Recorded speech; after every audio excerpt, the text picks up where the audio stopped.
The silence stretched across the Afghan mountains like a taut wire, broken only by the distant crack that echoed through the valley.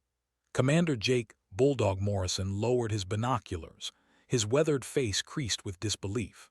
300 meters below, insurgent fighters were dropping one by one, their positions compromised by an unseen predator whose precision bordered on the supernatural. The radio crackled with confused chatter from his SEAL team scattered across the ridge. Overwatch, this is Alpha One. We've got unknown sniper fire in the valley. Friendlies or hostiles? Morrison's voice carried the weight of 20 years in special operations, but beneath the professional calm lay something he rarely experienced: uncertainty. The response came in a voice he didn't recognize, calm, measured, with the faintest trace of a southern accent. Alpha One, this is Ghost 7. 13 confirmed kills on enemy combatants. Your advance is clear. Morrison's jaw tightened. Ghost 7 wasn't part of his operation. Hell, he'd never heard the call sign in any briefing. His team had been tracking a high-value target through these mountains for 6 days, and now some phantom sniper was cleaning house ahead of them. The Taliban fighters below had been eliminated with surgical precision, each shot placed with the kind of accuracy that made Morrison's own marksmen look like amateurs. Ghost 7, identify yourself. What unit? Morrison demanded, scanning the opposite ridgeline through his scope. The terrain was a sniper's dream, jagged rocks and deep shadows that could conceal a shooter for miles. But whoever Ghost 7 was, they were invisible even to his trained eye. Negative on unit identification, Alpha One. Consider this a gift. The voice held a hint of amusement that made Morrison's blood pressure spike. In his world, unknown variables got people killed. Petty Officer First Class Marcus "Tank" Williams crawled up beside his commander, his massive frame somehow finding concealment behind a boulder barely wide enough for a normal person. Boss, whoever that is just saved our asses. That valley was a kill zone. He paused, studying Morrison's expression. But you look like you've seen a ghost. The irony wasn't lost on Morrison. Ghost 7.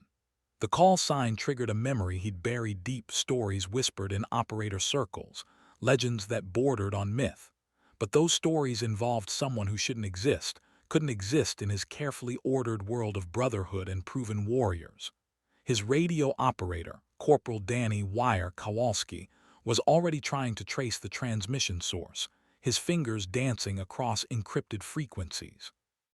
Sir, Wire's voice was tight with concentration, the signals bouncing all over the place. Whoever's out there knows how to stay hidden. He looked up, his young face creased with confusion. But boss, that voice. Morrison knew what his radio operator was thinking, because the same impossible thought was gnawing at him. The precision of those shots, the phantom call sign, and that voice that carried steel wrapped in velvet. It reminded him of stories he dismissed as barracks talk, legends of a shooter who'd vanished from the military 3 years ago amid controversy and accusations that had divided the special operations community. The wind shifted, carrying the scent of gunpowder and something else, the metallic tang of death. Below them, the valley had become a graveyard, and somewhere in these mountains, Ghost 7 was watching. The mission had just become personal, though Morrison didn't yet understand why. 2 hours earlier, Staff Sergeant Raven "Ghost" Mackenzie had been lying prone behind a wind-carved boulder, her Remington MSR rifle resting on its bipod like a patient predator. The weapon was an extension of herself, 30 inches of precision-engineered death that had traveled with her through 3 combat deployments before everything went to hell. Her ghillie suit blended seamlessly with the rocky terrain, making her invisible to even the most trained eyes scanning the mountainside below.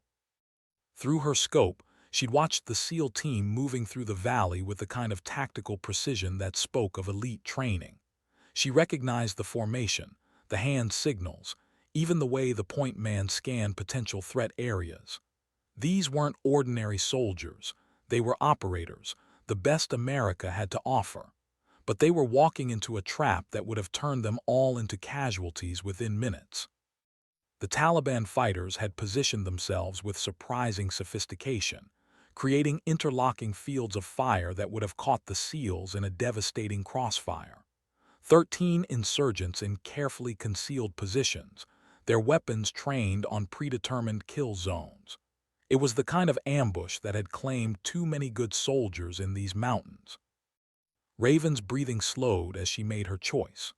3 years of exile, 3 years of living in the shadows after being drummed out of the service on trumped-up charges, and she still couldn't watch American soldiers die when she had the power to prevent it.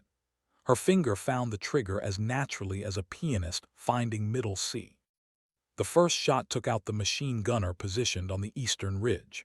The 7.6 Tomb round traveled at 2,580 feet per second, arriving at its target before the sound of the gunshot reached the valley floor. The insurgent simply crumpled, his PKM machine gun clattering against the rocks. His companions didn't even realize they were under attack. The second target fell 8 seconds later, an RPG operator who'd been adjusting his aim toward the SEAL advance team. Raven's bullet caught him center mass, spinning him away from his launcher like a discarded rag doll. The mathematics of death were simple when you understood windage, elevation, and the brutal physics of high-velocity projectiles. By the fourth kill, the remaining Taliban fighters had realized they were being systematically eliminated by a ghost. They began firing wildly at shadows, their discipline dissolving into panic.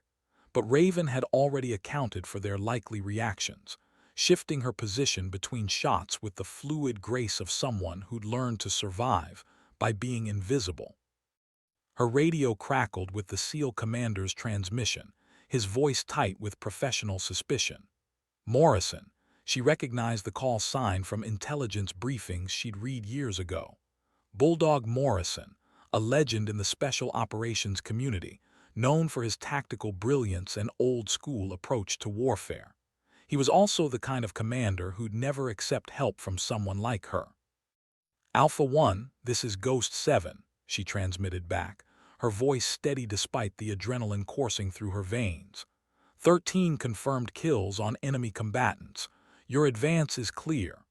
She'd chosen the call sign Ghost 7 deliberately. It was her old squadron number with an addition that honored the teammates she'd lost. Through her scope, she could see Morrison scanning the ridgeline where she'd been positioned, his binoculars sweeping methodically across the terrain. He was good, but he was looking for a traditional sniper hide. Raven had learned to think beyond conventional wisdom, using terrain features and shadows in ways that defied standard doctrine. The last insurgent fell as he tried to retreat down the backside of the ridge, Raven's bullet finding him at nearly 400 meters despite the challenging angle. She'd led the target perfectly, accounting for his movement and the bullet's trajectory over the extended range. It was the kind of shot that would have impressed her old instructors at sniper school, back when she'd been the rising star everyone expected to break barriers. Now she was just a ghost protecting brothers who'd never accept her as one of them. Morrison's voice came across the radio again, harder this time, demanding identification. Raven smiled grimly as she began breaking down her position. Some things never changed. The Brotherhood was still a closed circle, still suspicious of outsiders who didn't fit their narrow definition of warrior. She'd learned that lesson the hard way 3 years ago when political correctness had collided with combat reality, and she'd been the casualty.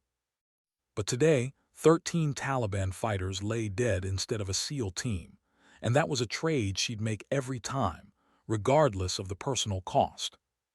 The afternoon sun beat down mercilessly on the Hindu Kush Mountains, turning the landscape into a shimmering maze of heat mirages and razor-sharp shadows. Commander Morrison had split his team into 2 elements, one advancing through the valley Ghost 7 had cleared, the other attempting to flank the mysterious sniper's last known position. It was a tactical decision born of equal parts curiosity and suspicion. In Morrison's experience, unknown variables in combat zones were usually enemy assets, regardless of their apparent helpfulness. Petty Officer Williams led the flanking element, his massive frame somehow moving with surprising stealth across the broken terrain. Behind him, Corporal Kowalski monitored radio frequencies while Seaman Jake Rabbit Patterson provided overwatch with his own precision rifle. They were good, among the best the Navy had produced, but they were hunting someone who'd already demonstrated an almost supernatural ability to remain invisible. Alpha 2, report. Morrison's voice crackled through their earpieces as Williams' team crested a rocky outcropping that should have provided visual contact with the sniper's position. Negative contact, Williams whispered back, his voice tight with frustration. We're at the coordinates where those shots originated, but there's nothing here. No shell casings, no disturbed earth, not even footprints in the dust. The absence of evidence was evidence itself. Whoever Ghost 7 was, they understood operational security at a level that impressed even these seasoned operators. Professional snipers left traces. It was inevitable when dealing with the physics of high-velocity projectiles and the necessity of stable shooting positions. But this ghost had vanished without leaving so much as a scuff mark on the stones. Patterson's voice joined the radio chatter, his tone carrying the kind of awe usually reserved for witnessing the impossible. Boss, I'm looking at the shooting positions those Taliban were using. The angles on these kills.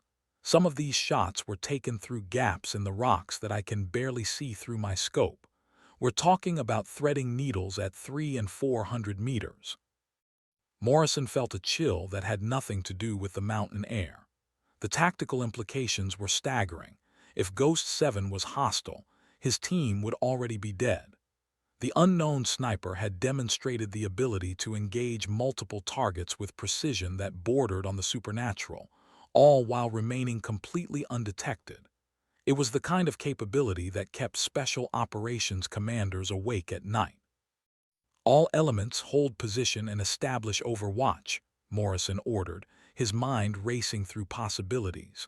Wire, keep trying to trace that radio signal. I want to know who we're dealing with. Kowalski's fingers moved across his equipment with practiced efficiency, cycling through frequencies and analyzing signal patterns. Sir, the transmission's using our own encryption protocols. Military grade, probably special operations level. But the signature's weird.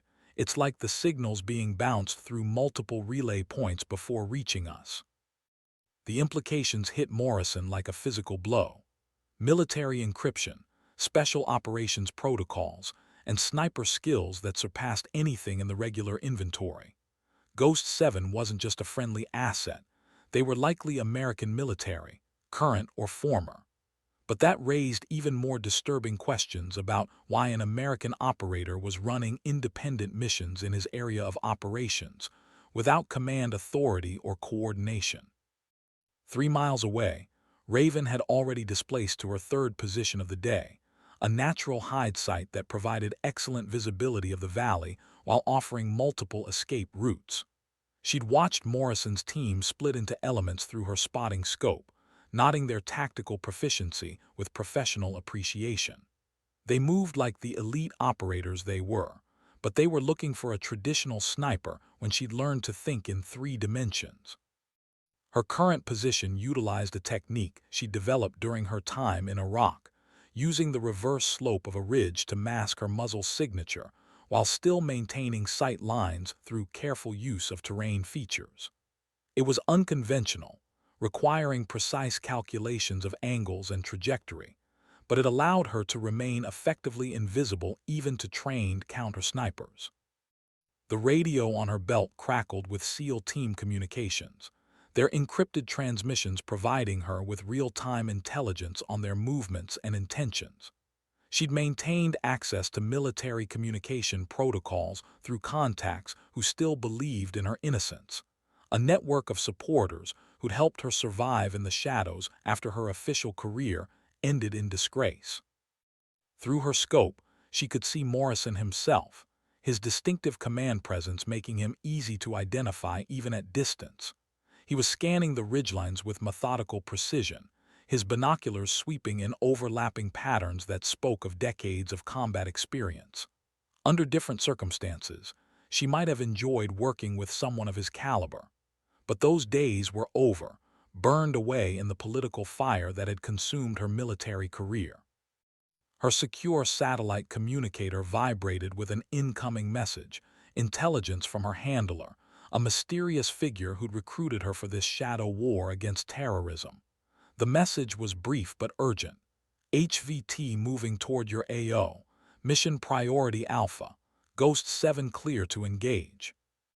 Raven's jaw tightened as she read the coordinates. The high-value target was heading directly toward Morrison's position, probably hopping to use the terrain to evade the SEAL team. But the Taliban commander didn't know that Ghost 7 was watching, waiting with the patience of a predator and the skills of a professional killer who'd learned to operate outside the official channels of warfare.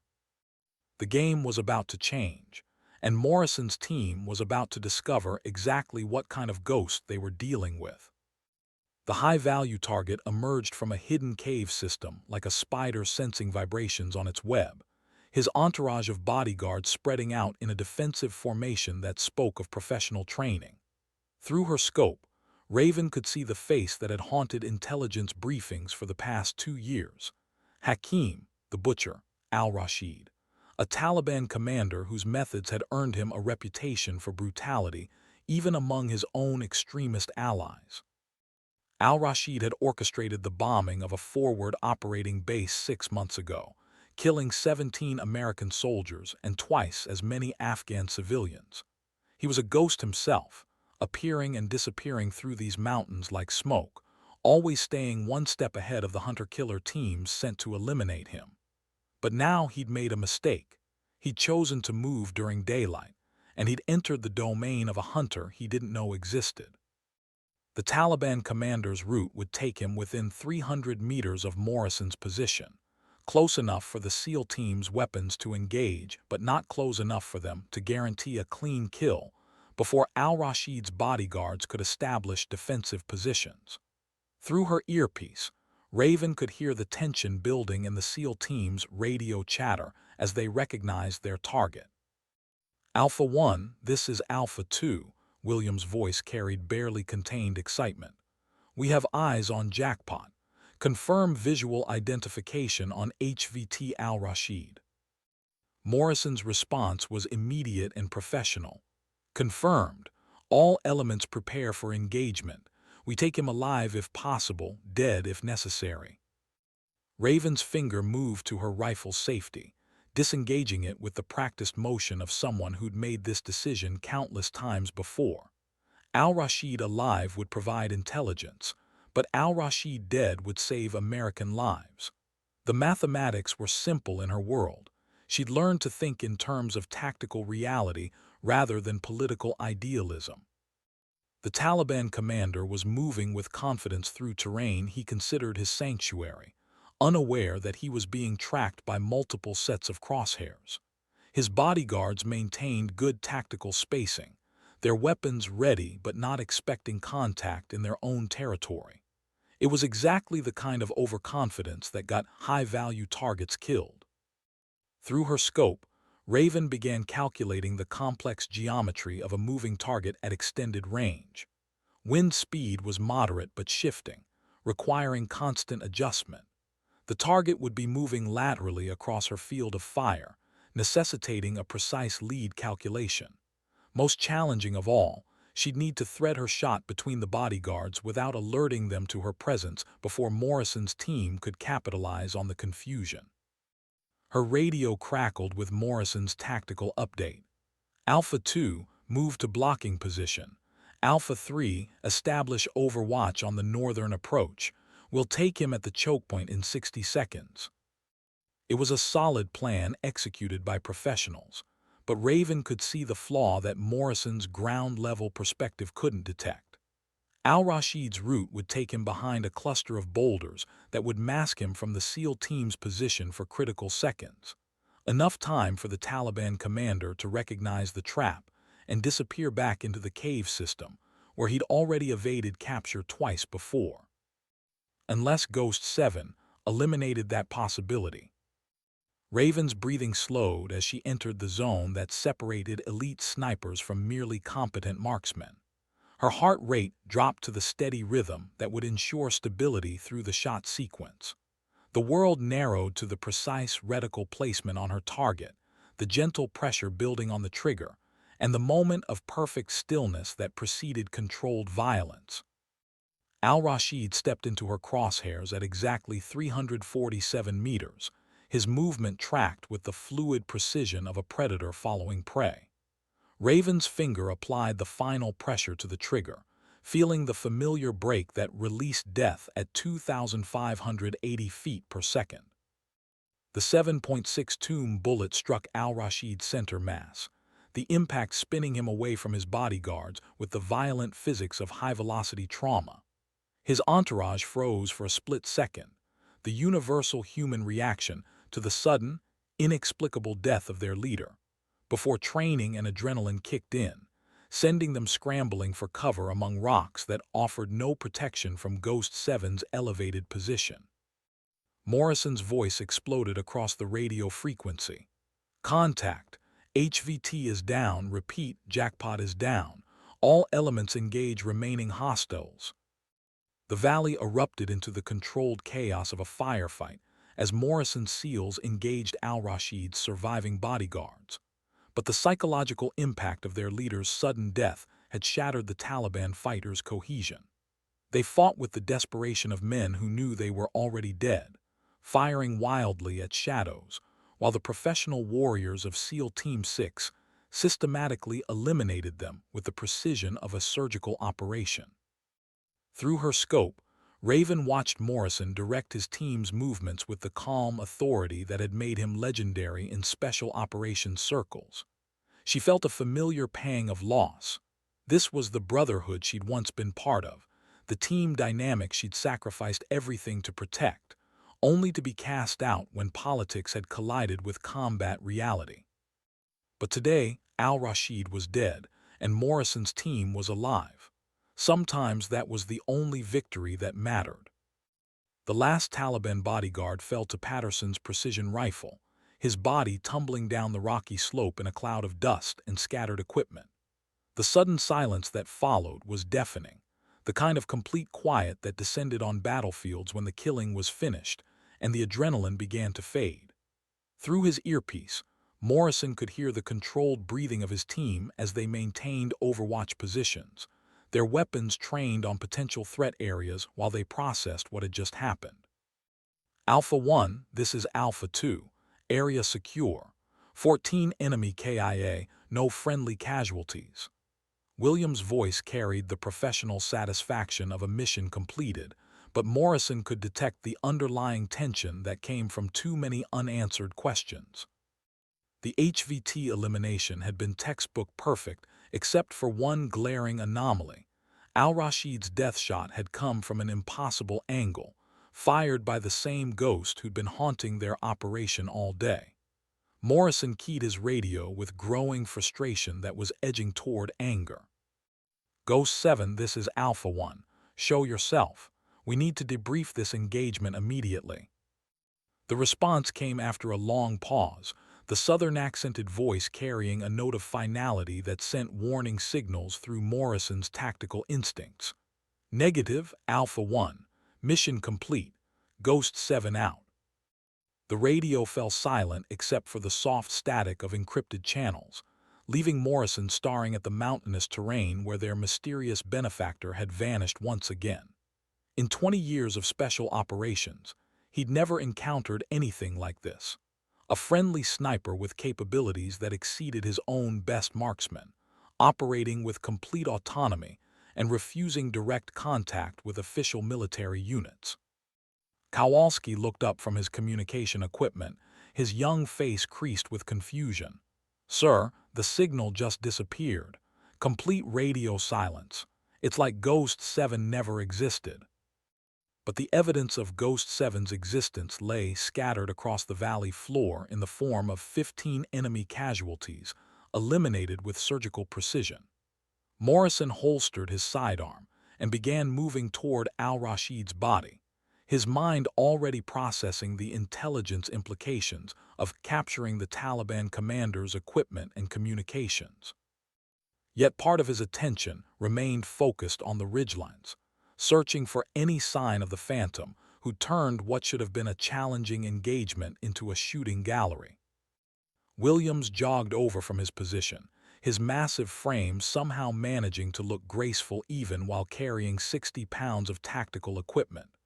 "Boss, we need to talk about what just happened here. Those shots. I've been doing this for 15 years and I've never seen anything like it." Morrison nodded grimly as he knelt beside al-Rashid's corpse, noting the precise placement of the killing shot.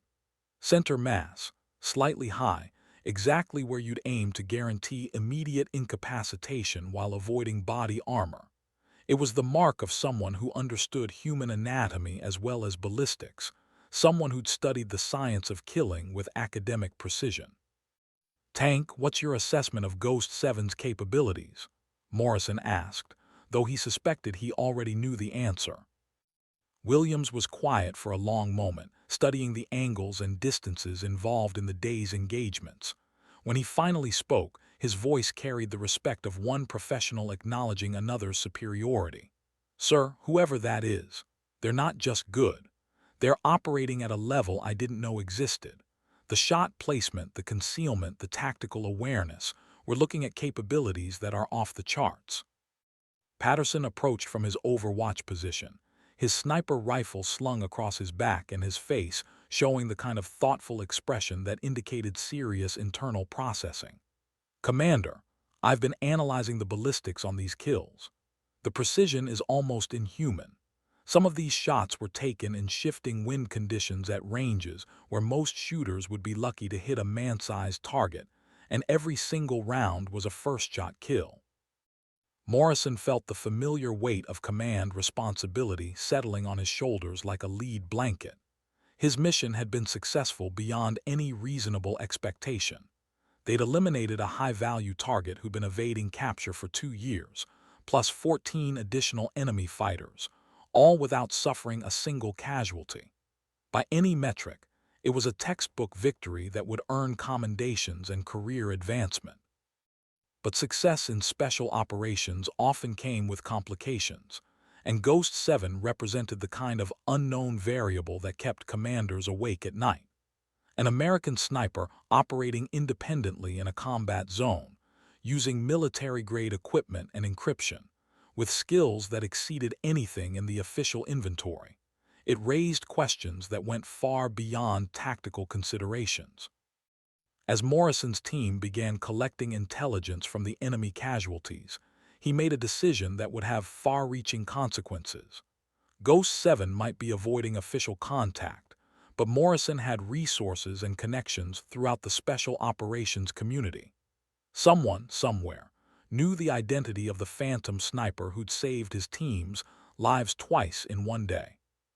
He was going to find Ghost 7, even if it meant calling in favors from every contact he'd made in 20 years of military service. 5 miles away, perched on a rocky outcropping that provided commanding views of 3 separate valley systems, Raven watched Morrison's team through her spotting scope as they processed the engagement site. She recognized the methodical professionalism in their movements, evidence collection, casualty assessment, intelligence gathering, all performed with the efficiency of operators who'd done this countless times before. Part of her felt a familiar longing as she observed their teamwork, the easy communication and mutual trust that came from shared training and combat experience.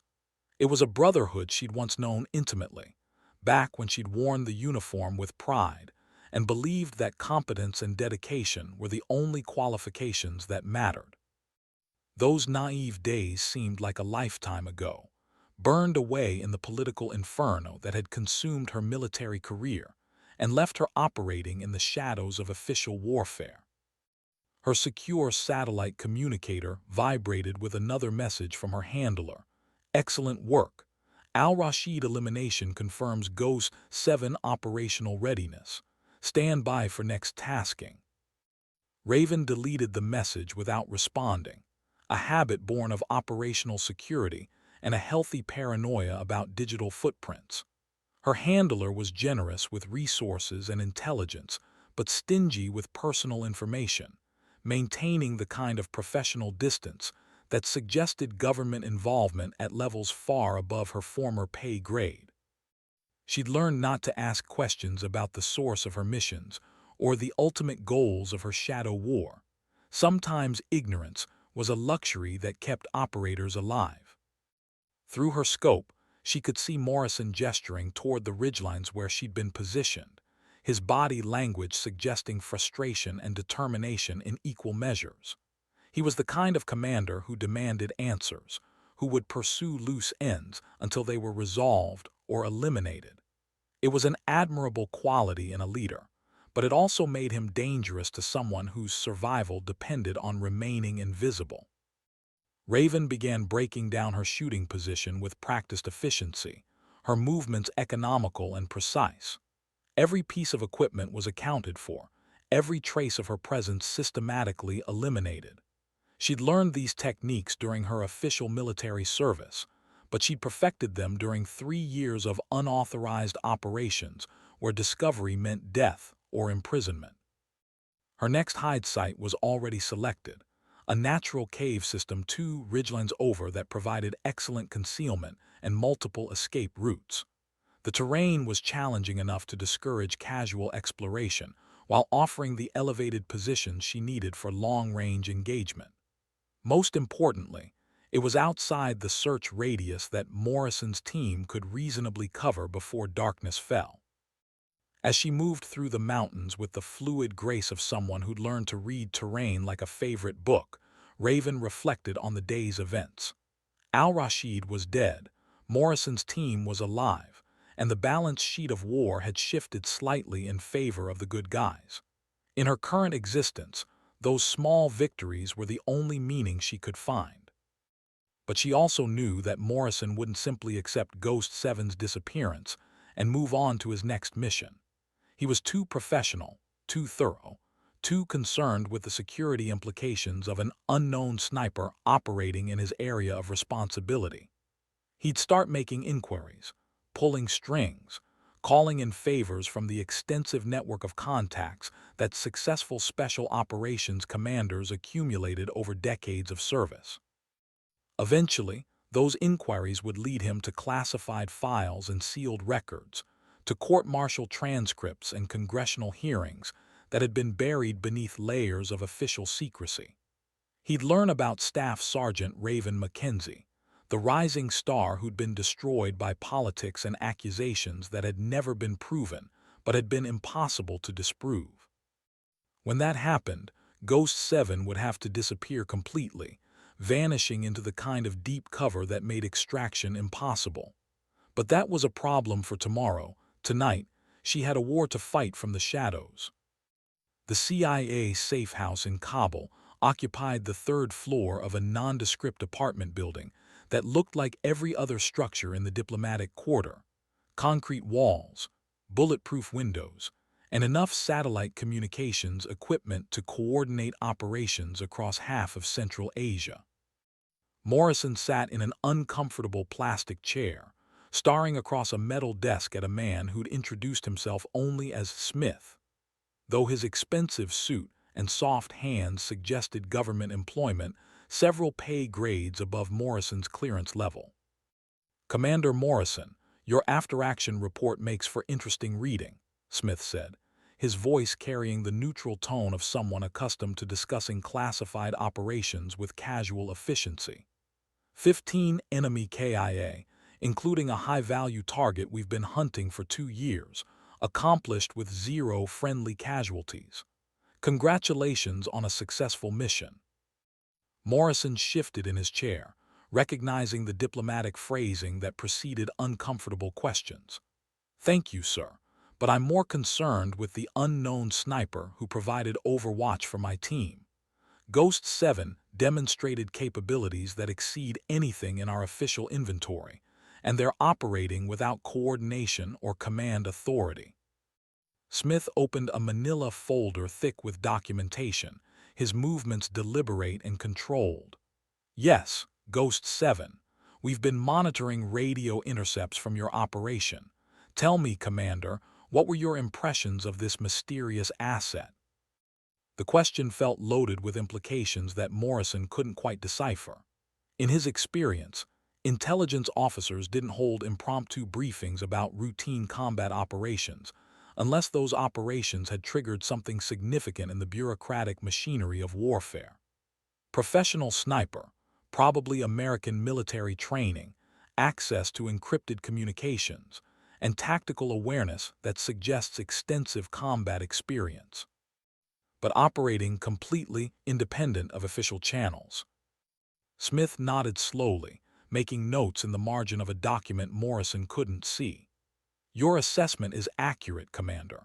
Ghost 7 is indeed a former American military sniper with extensive combat experience. The question is whether this individual represents an asset or a liability to ongoing operations in your area of responsibility. Morrison felt a chill that had nothing to do with the safe house's aggressive air conditioning. Sir, are you telling me that Ghost 7 is a known entity? Because if so, I need to understand why my team wasn't briefed on friendly assets operating in our AO.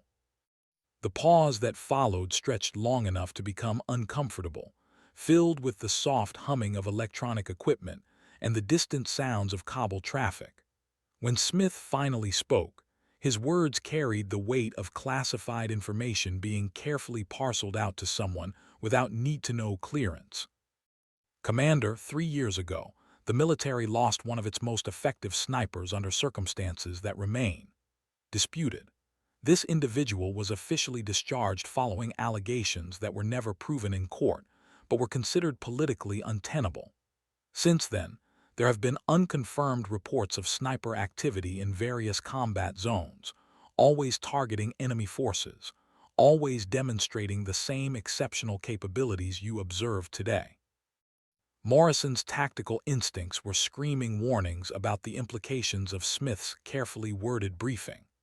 A rogue American sniper operating independently in combat zones was either the best news he'd heard in years or the worst possible security nightmare, depending on questions of loyalty and mental stability that couldn't be answered from a personnel file.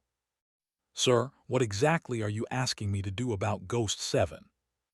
Smith closed the folder and leaned back in his chair, studying Morrison with the kind of analytical stare that suggested decades of experience in reading people's reactions to classified information. Commander, Ghost 7 has eliminated 17 high-value targets in the past 18 months, disrupted numerous enemy operations, and saved the lives of an estimated 60 American service members. The individual also operates with complete autonomy, refuses official contact, and possesses capabilities that make traditional surveillance methods ineffective. Morrison understood the subtext immediately. Ghost 7 was too valuable to eliminate and too dangerous to ignore, leaving the intelligence community in the uncomfortable position of managing an asset they couldn't control or predict. You want my team to make contact, establish communication, and assess intentions. Precisely. You're the first official military unit to have direct radio contact with Ghost 7. We need to determine whether this individual can be brought back into the fold or whether they represent a long-term security risk that requires alternative solutions. The euphemism wasn't lost on Morrison, who'd spent enough time in the shadow world of special operations to understand when someone was discussing assassination. But the idea of targeting the sniper who'd saved his team's lives left a bitter taste that had nothing to do with the safe house's recycled air. As Morrison prepared to leave the briefing, Smith's final words followed him into the hallway like a cold wind. Commander, Ghost 7 is brilliant, deadly, and completely unpredictable. Proceed with extreme caution. The old Soviet-era helicopter hangar on Bagram Air Base had been converted into a makeshift briefing facility, its cavernous interior filled with folding chairs and projection screens that had seen better decades. Morrison's SEAL team sat in the front row, Their attention focused on satellite imagery that showed the Hindu Kush Mountains in startling detail. Every ridge, every valley, every potential hide site was marked with GPS coordinates and tactical annotations. "Gentlemen, our mission parameters have changed," Morrison began, using the laser pointer to highlight areas of interest on the topographical display. "Intelligence indicates that Ghost 7 will likely be operating in this sector over the next 72 hours. Our objective is to establish contact and assess intentions." Williams raised his hand, his expression showing the kind of skepticism that came from too many missions with unclear objectives. "Sir, are we hunting this individual or recruiting them? Because my gut tells me that anyone who can stay hidden from us for this long isn't going to be interested in a friendly chat." It was a fair question that Morrison wished he could answer with complete honesty. The truth was that his orders contained enough ambiguity to cover multiple contingencies, including lethal force authorization if Ghost 7 was determined to be a security threat. But Morrison's instincts told him that the sniper who'd saved his team was more asset than liability. "Our primary objective is communication," Morrison replied carefully. "Ghost 7 has demonstrated clear tactical value, but they're operating without coordination.